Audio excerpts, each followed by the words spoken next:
Who here is tired of having strangers make decisions for you? Anybody here sick of having to be constantly vigilant against politicians stealing your freedoms, especially following tragedies like we've seen recently? Who here is ready to be in control of their own destiny? Hashtag me too. Welcome. Before I begin, I want to thank you because I know your time is valuable. I'm going to respect it by blowing your mind quickly. My name is Patrick Smith, and I believe that your consent is sacrosanct and cannot be collectivized unless you will it to be so. I believe that you own your body and everything your body produces, and that politicians have so many people fooled with their sophistry and bad arguments that most don't even recognize their sovereignty anymore. Today I'm going to teach you about one of the greatest lies ever told, how to debunk and see through it, and how to recognize the power and importance of your personal consent. We hold these truths to be self-evident, that all men are created equal, that they are endowed by their Creator with certain unalienable rights, that among these are life, liberty, and the pursuit of happiness, that to secure these rights, governments are instituted among men, deriving their just powers from the consent of the governed, that whenever any form of government becomes destructive of these ends, it is the right of the people to alter or to abolish it. How many times have you heard that piece from the Declaration of Independence?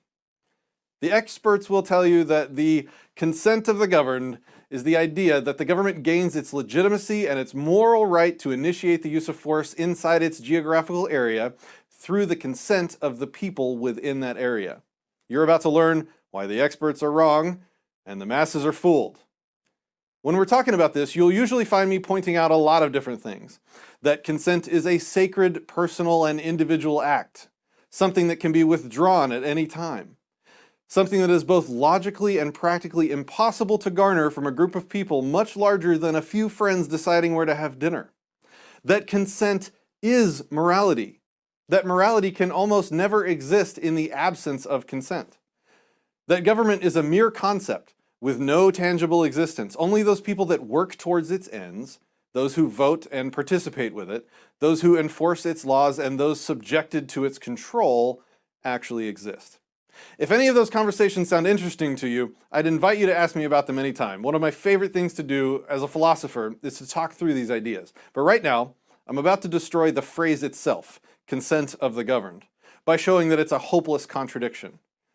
Let's walk through some definitions to make this clear. Consent of the governed. Let's look at the two meaningful words at play here. Consent and governed. To govern is to control the policy, actions, and affairs of a state, organization, or people. And government is the system by which a nation, state, or community is controlled. The word that both of these things, govern and government, have in common is control.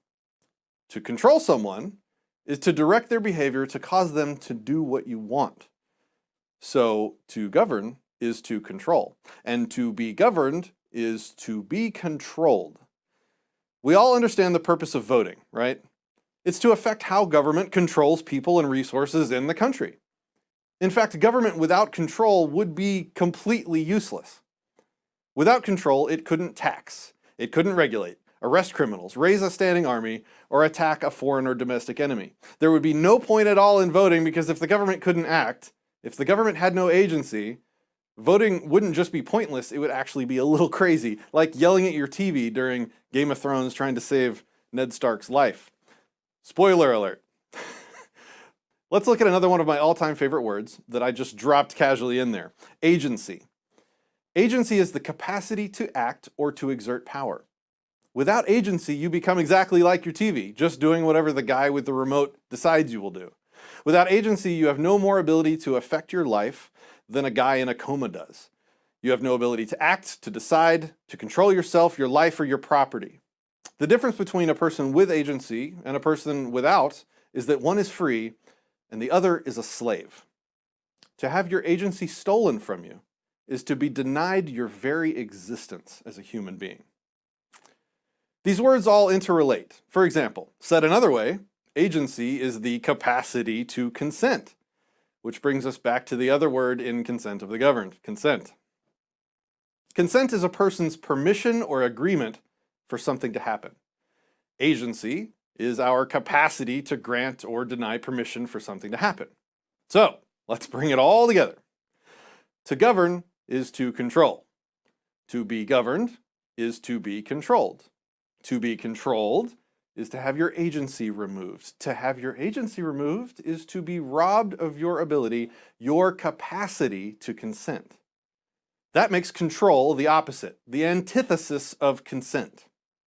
When you're truly in a state of being controlled, you're in a state where you don't even have the capacity to consent. Government is control. Therefore, government removes agency. Therefore, government removes the possibility of consent. Therefore, to be governed is to be held in a state of null consent, a state where even if you wanted to, you could not consent. For example, if a thief points his gun at you and demands your wallet, he intends to leave there with your property with or without your consent. Even if for some reason you wanted to consent to his actions against you, through the act of threatening you, he removed your capacity to show that you consented. Your actual internal state of consent or non-consent would be unknowable, probably even to you yourself. It's the same with the government, with taxation. We all know that if you stop contributing to the government, they're still going to get your money one way or another. Your consent is irrelevant to the aggressor. So you can see that to say the government exists through the consent of the governed is not only false, but it's logically contradictory. It's the same thing as saying that you control people who can't consent to that control. You control people regardless of the state of their consent towards that control. If the government actually required the consent of its population to exist, it would be a self-detonating paradox fit for an episode of Star Trek or something. Because a population in a state of being controlled lacks the capacity to provide that consent. And it's even worse when people build on this broken idea by saying that those that live in a country automatically consent to being controlled by that government just by living there. I always enjoy hearing #Americans telling me that if I want more freedom, I need to leave America. I think that's funny and ironic and sad. It's circular reasoning to say that if you live here, you consent to be governed by the state, and at the same time say the state exists because you consent to it. Can't have it both ways. Either you consent to whatever the government decides to do to you by living here, or you can rightfully immediately end the state's sway over your life by withdrawing your consent to it. So to summarize, you cannot consent to be governed because the moment you are governed, you lose the capacity to consent. Now, that's not to say that you can't consent to follow a set of rules. What I'm saying is that if you do consent to follow a set of rules, you aren't being controlled or governed. You're voluntarily acting according to your consensual agreements, and you retain your ability to withdraw your consent at any time. And I think that's the most powerful message I can bring to y'all. The most powerful thing you can do with your agency, with your consent, is to end it, to say no. No more. I'm out. I'm no longer yours to control. Your ability to say no is exactly the same thing as your ability to exert your very existence in this world. Each and every one of you possess that ability. And I think each and every one of you are more than ready to start saying no to a few things around here. No more controlling you. No more extorting you at gunpoint to pay for whatever they've dreamed up. No more looking over your shoulder for road pirates around every corner threatening you over victimless crimes. No more do they get a say in what medicine or what vegetations you decide to put in your body. No more do the shrill voices of these social justice warriors get to have a say in how you protect yourself and your family. No more politicians at all. Who here thinks they can lead themselves just fine, thanks? No more. No. By the power vested in me, by my sentience, by my humanity, and by God if you believe, the answer is no. The great lie is that your consent has to be filtered through this process, this political, nonsensical process of precincts and counties and states and delegates and congressmen and voting and representatives and boards and chairs and democracy. That your consent alone isn't enough. You have to mix it together with everyone else's and let the group decide for everyone. The great lie is that revoking your consent requires more than a mere instantaneous change of heart and mind between your own two ears. You guys can handle a little straight talk from me, right? I hope. You know that most people outside this room would disagree with most of the things I've said, some to the point of violence. You've also probably seen that this movement, these ideas of freedom, the NAP, live and let live, are growing. People are waking up to their own agency, to ethics, to the philosophies of freedom, to the fact that government is the oldest, most out-of-date technology there is. Its time has passed. I think that most of you can see that there's only a couple ways that this can play out. A peaceful transition to freedom, or if that doesn't happen one day, maybe soon, people are going to start taking a stand, taking back their self-ownership the hard way, the way our ancestors had to. I want to save my children from that experience. I want to bring our message of peace and non-aggression to the world in the outdated language of government that they still speak. I want to give peace a chance. I want to represent you, hopefully for the last time you'll ever ask someone to, in an attempt to carry your message of no more, to bring the realization to these people that they have lost their consent of the governed. I'm here to be, for the first time in history, a non-aggression principle compliant candidate for not governor of Texas.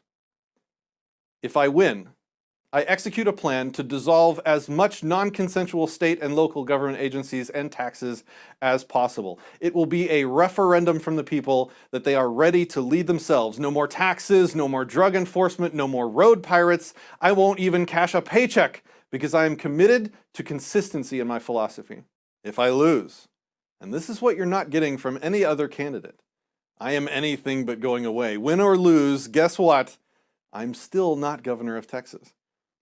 I will continue to use this platform to speak your message of non-consent and to hold people at all levels of government in and out of the Libertarian Party to our principles. I will insert myself into the debates. I will haunt them like the ghost of Christmas libertarian future until the day we are free. The farther I get in this political process, the louder my message will be heard. So if you like my message, please help me in any way you can. I need delegates to get me past the convention and onto a debate stage against the governor where the rest of the world may hear. I need organizers to help with strategy, setting up events, and getting the message out to libertarians, and I need donations to pay for things like travel. Thank you for the opportunity to speak tonight. Remember, you alone own you. You alone should lead yourself.